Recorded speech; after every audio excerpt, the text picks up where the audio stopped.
All right, good morning, and this is as bad as it's gotten here at Avenida Menendez. This is where I've been live all morning, and now what was sidewalk is now mid-shin. So this flooding it's no joke, and frankly, I mean, A1A, Avenida Menendez, you see the seawall there.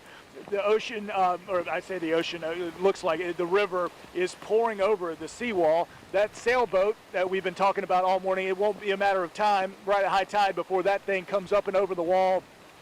And my prediction would be in Avenida Menendez and in the street, and even over here on the seawall, we've seen the waves crashing and splashing over. Now it's less a crash and splash, although that does exist. It's just a pour over, and when the water is steadily pouring over, it's going to be the worst flooding that we've had here in the course of Ian.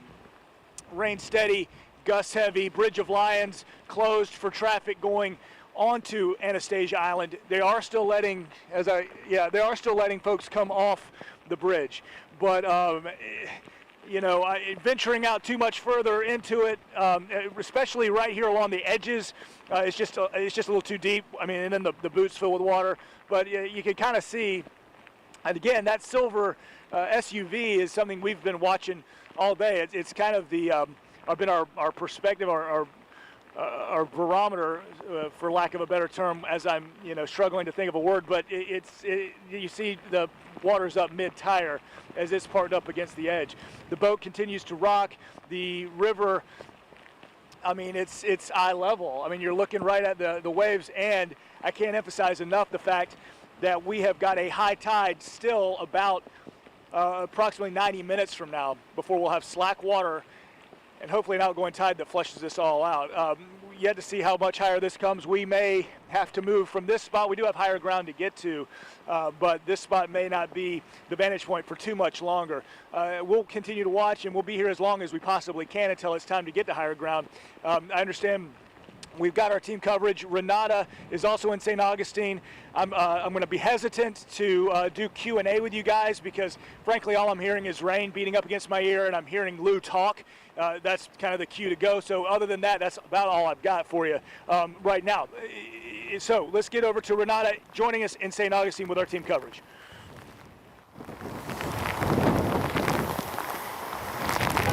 Yeah, Lou, the Bridge of Lions you were just talking about, we can see it down this way. You can see some police car lights flashing. It's right down that way. Of course, you saw us in the last place we were at. We're still over on the other side of the bridge, the Davis Shore side. We got kind of flooded out. But check out this. There's a lot of debris over here, too. Plenty of water.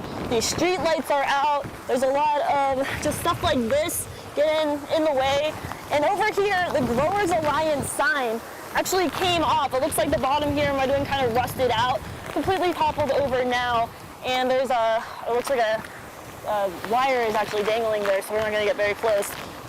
The street here also flooded, and the street is what a lot of the streets get over in Davis Shores looked like. It got kind of a little bit sketchy getting out of there because all the streets were pretty flooded. Down this way as well, A1A, you can see all of the debris. That right there, the big one that's a little to the left, is some type of cushion I saw when we were coming out of it. Oh, let's come back this way. There's a power line that's flying around. There's also the street post that shows when it's safe to walk. It's just hanging off with the wires dangling out as well. And we're right across the Bridge of Lions, and we're going to try and get back over there. I'm told it's only partially closed.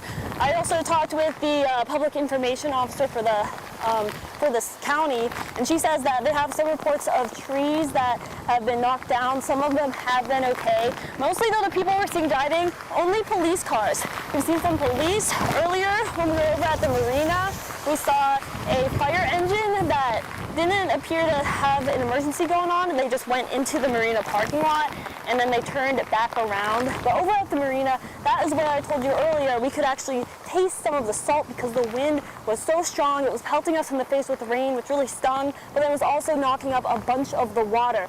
And be really careful. This guy just drove through the water right there. Not advised. was kind of hard to get off of the Davis Shores area where we were before. We were able to do it safely, but there are some guys, like this guy over here. Hey, we might go try and talk to him because he obviously tried to stay. Looks like he's enjoying the rain. Can't say the same for a lot of the people over in Davis Shores where it looked like some of the water was breaching their entrance to the driveway. But that is about what it's been like over here. We've been driving around, so many again. The roads look like they're flooding and there's just a lot of debris all over the place. And yeah, Bridge of Lions partially closed. That's all we got for you right now as an update. All right, Renata, thank you mentioning the Bridge of Lions. At least the lanes going towards the island, out towards the beach from downtown, closed. FDOT, Highway Patrol out here have those lanes blocked off and they're turning people around. So you're not going to be able to get out to Anastasia Island. Coming off the island, they are allowing traffic again, just to reemphasize that point. Though, you wouldn't be able to get there from Avenida Menendez, A1A, coming, like, for instance, from the fort, that area, which, we're looking at the seawall right now, holding, and still you've got about a foot or so more until the water will simply be at level with that seawall. And I do also want to point out, like, the story was earlier in the morning was the sailboat, and now with plenty of daylight, if you see the mast, which you couldn't really get a good look at earlier because obviously the lower tide, but that mast snapped off this morning. Heard it happen, and that's an indicator of just, the gusts that we are getting periodically. And you feel it right now. I'm able to talk clearly that we're in between gusts, but every so often we're getting those 50 mile an hour, 60 mile an hour wind gusts that Robert and Mike Prangley have been talking about all day. So, I'm hesitant to say goodbye just yet because as we do go around, and I know there are other reporters waiting in the weather as well, but it's just stunning to see St. Augustine like this. I know it happens. I know we've talked about flooding here in Irma and Matthew, but it is truly stunning to see the seawall in the situation it's in, and this square under maybe a foot and a half of water right now, with the reality that we've still got about an hour and a half to go until we even reach high tide, guys.